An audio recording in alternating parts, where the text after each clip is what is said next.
Let's see if I can read this off. A little while ago, a-bas-le-ciel, who goes by the YouTube name a-bas-le-ciel, did a critical response to the video I published on the 3 reasons for my breaking vegan. He first begins by calling me a complete idiot and that it's a waste of your time to watch my video. Now, regardless of this personal insult, I find this man to be exceptionally intelligent, and I would recommend his YouTube channel to anybody, especially vegans.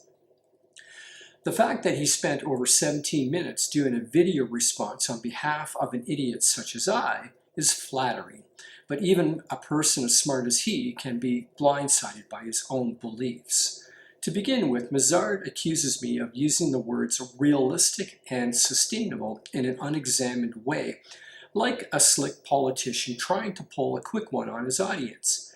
He then questions my use of the term unsustainable as ambiguous when, in my second point for breaking vegan, I state veganism as a lifelong diet is for most people unsustainable.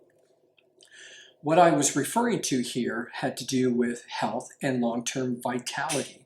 In conjunction with my third point, this makes perfect sense, which follows. What seems to be healthier and more realistic is a plant-based omnivorous diet. Later on in the video, I give the example of the blue zone regions to back up this claim.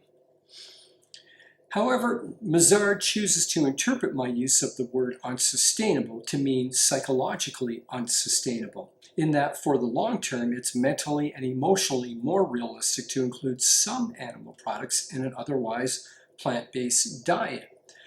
This was not what I meant, but by taking this angle, Mazard is able to introduce the addiction argument, where he asserts that animal consumption is analogous to the use of highly addictive drugs like heroin and cocaine.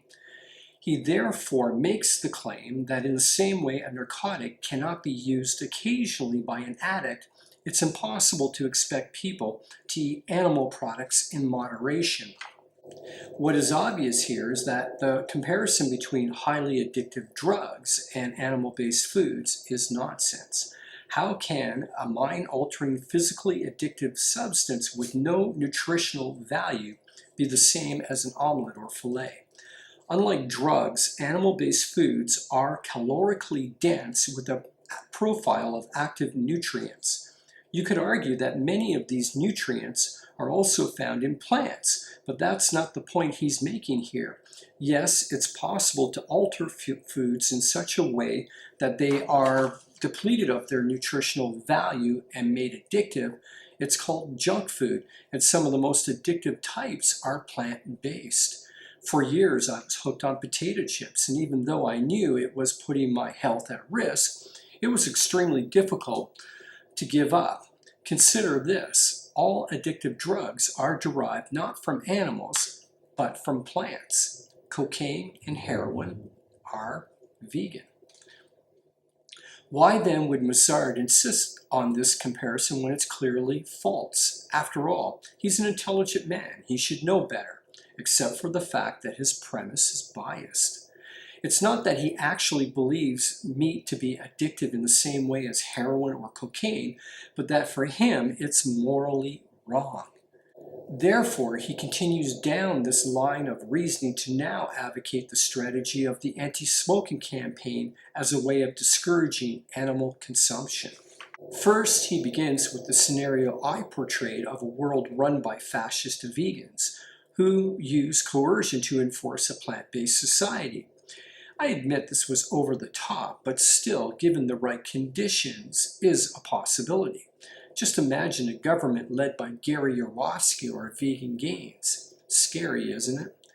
That is why Mazard, who knows there are these radical elements in veganism, proposes a more diplomatic approach, similar to what governments use to successfully crack down on smoking, where through education, legislation, and marketing made it socially unacceptable to light up. It was a form of tactical shaming. But why should this strategy be also applied to the omnivorous diet when it's clearly a different issue?